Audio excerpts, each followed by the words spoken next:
Start करेंगे दोस्तों इस वीडियो को। और दीपक नाइट्रेट के Q4 के नंबर्स आउट हो चुके हैं और Q4 के नंबर्स दीपक नाइट्रेट के जो हैं हम रिव्यू करने वाले हैं। सबसे पहले कंपनी के स्टैंड अलोन नंबर्स को हम रिव्यू करेंगे। तो यहाँ पे अगर हम देखें टोटल इनकम जो रिपोर्ट हुई है वो 810 करोड़ हमें देखने को अभी के समय में मिल रही है। मैं थोड़ा जूम कर देता हूँ इसको, ठीक है। उसके अलावा पिछले क्वार्टर में जो स्टैंड अलोन इनकम कंपनी को जनरेट हुई थी वो 829 करोड़ की थी। तो यहाँ से क्या है, पिछले क्वार्टर पे क्यू ऑन क्यू बेसिस पे देखें तो गिरावट हमें देखने को नंबर्स में मिल रही है। बाई ऑन बाई बेसिस पे देखें तो बाई ऑन बाई बेसिस पे हमें कंपनी के नंबर्स में स्टैंड अलोन नंबर्स में जो है बढ़ोतरी देखने को मिल रही है। उसके अलावा अगर हम टोटल रेवेन्यू की बात करें तो रेवेन्यू जो है हमें कंपनी का बढ़ा हुआ देखने को मिल रहा है। नेट प्रॉफिट की अगर बात करें तो नेट प्रॉफिट हमें कंपनी का जो है 100 करोड़ के आसपास का देखने को मिल रहा है, जो कि 113 करोड़ था पिछले क्वार्टर में और पिछले साल था 142 करोड़। यानी कि क्यू ऑन क्यू बेसिस पे और बाई ऑन बाई बेसिस पे दोनों ही सिनेरियो में हमें जो है गिरावट देखने को नंबर्स में मिल रही है।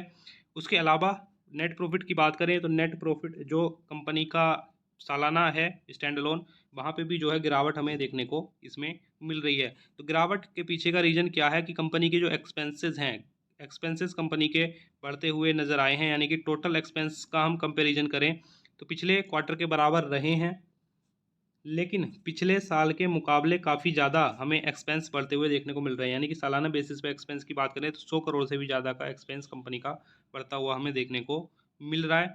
और अगर हम सेम चीज़ एक्सपेंस में देखें पूरे साल भर कंपनी का कितने ज़्यादा एक्सपेंस रहा है, कंपैरिजन करें अगर उससे पिछले साल यानी कि 2022 के एक्सपेंस से।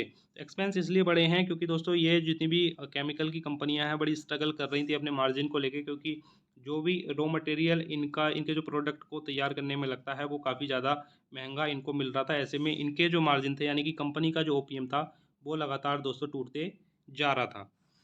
अब अगर हम देखें कंपनी के stand alone numbers, sorry consolidated numbers, तो हमें देखने मिलेगा कि कंपनी की जो इनकम है, इसको भी मैं थोड़ा जूम कर देता हूँ, एक मिनट, वो इनकम रही है 1973 करोड़ की, जो कि पिछले क्वार्टर में 2004 करोड़ देखने को मिल रही थी और पिछले साल 1875 करोड़ देखने को मिल रही थी। यानी कि क्यू ऑन क्यू बेसिस पे इसमें भी हमें गिरावट देखने को मिली है और बाई ऑन बाई बेसिस पे हमें जो है बढ़ोतरी इसमें देखने को मिल रही है।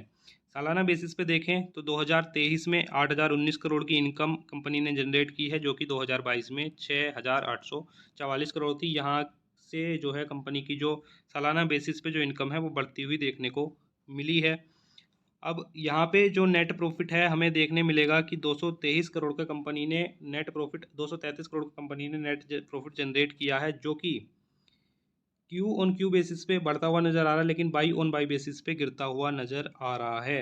यानी कि क्यू ऑन क्यू पे तो बढ़ा है, ठीक है, लेकिन बाई ऑन बाई बेसिस पे जो है डिक्लाइन उसमें देखने को मिला है। यानी कि मिक्स्ड एक तरह से जो नंबर होते हैं उतार चढ़ाव वाले, उस तरह के नंबर्स जो है हमें कंपनी के अभी देखने को ऐसे समय में मिल रहे हैं। आज के दिन अगर शेयर की गिरावट को भी हम देखें, चलो वो तो हम डिस्कस करेंगे ही चार्ट पे। यहाँ पहले मैं आपको एक्सपेंस कंपनी के बता देता हूँ, टोटल एक्सपेंस जो रहे हैं। तो टोटल एक्सपेंस का क्या है कि पिछले क्वार्टर से तो कम हुए हैं, लेकिन हमें जो है पिछले साल से काफ़ी ज़्यादा एक्सपेंस इस क्वार्टर में पिछले साल के मुकाबले बाई ऑन बाई बेसिस पे काफ़ी ज़्यादा एक्सपेंस कंपनी को करना पड़ा है, जिस वजह से कंपनी के जो नंबर्स हैं, जो नेट प्रॉफिट है उस पर सीधा सीधा इफेक्ट कंपनी इस एक्सपेंस का पड़ता हुआ हमें देखने को मिल रहा है। हमारे पास है कैंडलस्टिक पैटर्न में दीपक नाइट्रेट का चार्ट। अब इस चार्ट को देखें तो हमें जो है कंपनी का ये मई 2022 के बाद का चार्ट है। तो यहाँ पे देखें तो इसमें जो है हमें 2300 रुपये का एक लेवल देखने को मिलेगा हाई का, वहाँ से लगातार शेयर में जो है हमें गिरावट देखने को कंपनी के मिली थी। और ये जो है नीचे बॉटम बनाने के बाद, इस लेवल पे बॉटम बनाने के बाद शेयर में जो है थोड़ी सी रिकवरी हमें देखने को मिल रही थी। आज के दिन देखें तो नंबर्स के आने के उसमें, यानी कि नंबर्स आने के पहले ही शेयर जो है थोड़ा सा जो है भय के माहौल में, यानी कि ट्रेडिंग हो रही थी। जो इन्वेस्टर थे कहीं ना कहीं उनमें जो है डर का माहौल देखने को मिल रहा था और -1.62% की गिरावट के साथ आज के दिन शेयर जो है क्लोज हुआ है। रिकवरी काफ़ी अच्छे से नीचे से हो चुकी है इसमें, लेकिन जो नंबर्स आए हैं, नंबर्स आने के बाद कल के दिन हमें जो है दोस्तों कुछ गिरावट शेयर में देखने को मिल सकती है, क्योंकि नंबर्स जो है एक तरह से मिक्स्ड नंबर्स आए हैं। उतने न बेहतर नंबर जितने आने चाहिए थे उतने नहीं आए हैं, तो हो सकता है कल के दिन शेयर में हमें गिरावट देखने को थोड़ी मिल जाए। गिरावट होती है तो काफ़ी अच्छी अपॉर्चुनिटी आपके लिए बन सकती है।